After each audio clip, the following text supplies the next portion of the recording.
जन्माला आलेली दोन्ही अपत्ये मुली आहेत म्हणून मुलगा नाही म्हणून त्रास देणाऱ्या सासरच्या मंडळीच्या नेहमीच्या जाचाला कंटाळून विवाहित ज्योत्स्ना पार्टे यांनी स्वतःला संपवून घेतले आहे. मात्र माझ्या मुलीला सासरच्या मंडळींनी त्रास आत्महत्या करण्यास भाग पाडले असा आरोप कर्जत तालुक्यातील भुतिवली गावातील सुहास पवार यांनी खालापूर पोलिसांत तक्रार देताना केला आहे. माझे नाव सुहास काशीनाथ पवार, राहणार भुतिवली, पोस्ट चिंचवली, तालुका कर्जत, जिल्हा रायगड.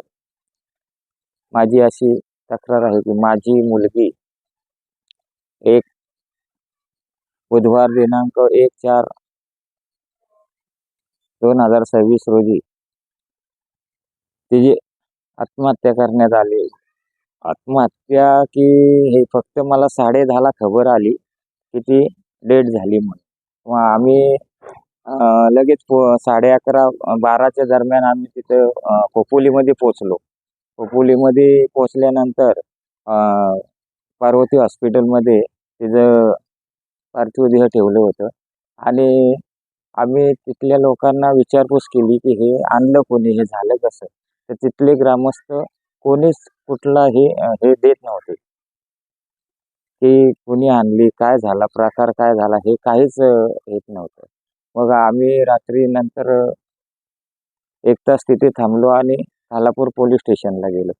खालापूर पोलीस स्टेशन आमचे FR घेत नव्हते, त्यामुळे तक्रार घेत नव्हते की ते बोलले की तिने फास घेतलाय.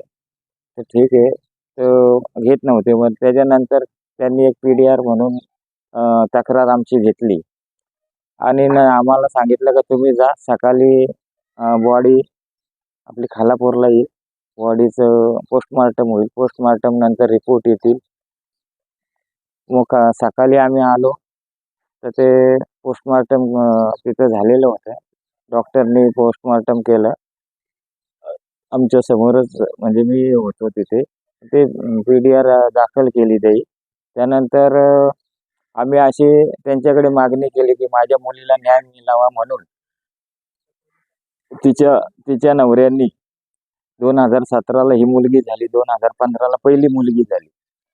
तर दुसरी मुलगी झाल्यानंतर त्याने 2017 पासून त्यांनी तिचा मानसिक शारीरिक छळ चालू केला आणि नंतर त्याने दुसरं लग्न केलं, म्हणजे दुसऱ्या बाईशी विवाह केला. तिथपासून 2017 पासून तो तिच्याजवळ राहत नव्हता. ती स्वतः एकटीच खरसुंडी गावामध्ये राहत होती आणि ह्या 2 मुलींचा उदरनिर्वाह करत होती.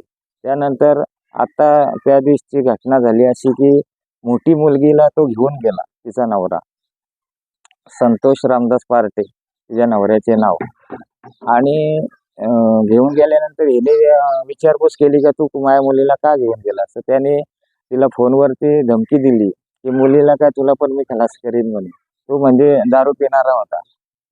त्याच्यामुळे तिने मला एक 9 वाजता कॉल केला, पप्पा तुम्ही ताबडतोब या.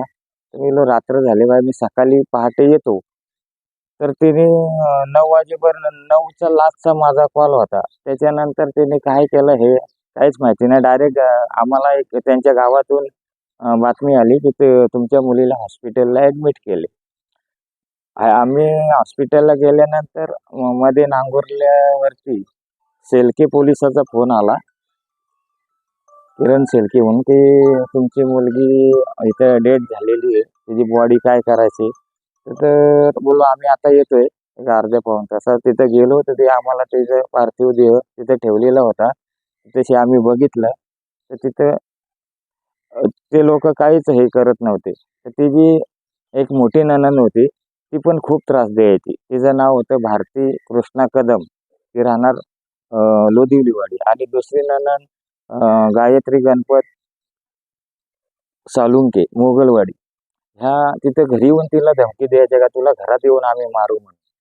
तर त्यामुळे तिने खूप तो टेन्शन घेतला होता. तरी पण ती स्वतः एकटी राहत होती ती तशी, ह्या मुलींचा संगोपन करत. आणि त्या 1 तारखेला तिचा असा अंत झाला. कर्जत लाईव्हसाठी महेश भगत, नेरळ.